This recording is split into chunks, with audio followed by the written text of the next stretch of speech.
একটা গরম ধোয়া ওঠা হাঁড়ি, ঘি আর মশলার গন্ধে ভরে গেছে চারিদিক।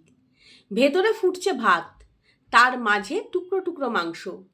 এ যেন এক কোনো আধুনিক রান্নাঘরের দৃশ্য নয়, হয়তো মহাভারতের রাজসভায় চলছে এক ভোজ। মহাভারতের পাতায় এক অদ্ভুত শব্দের উল্লেখ মেলে, পলান্ন।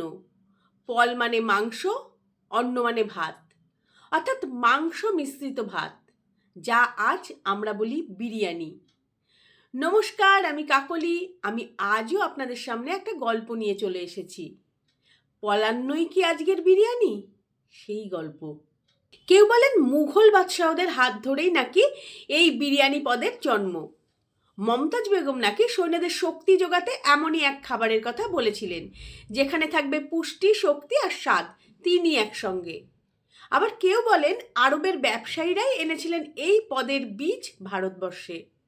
সম্ভবত তখনই পলান্ন আর পারস্যের রান্না মিশে গড়ে উঠেছিল এক নতুন ইতিহাস, বিরিয়ানির ইতিহাস।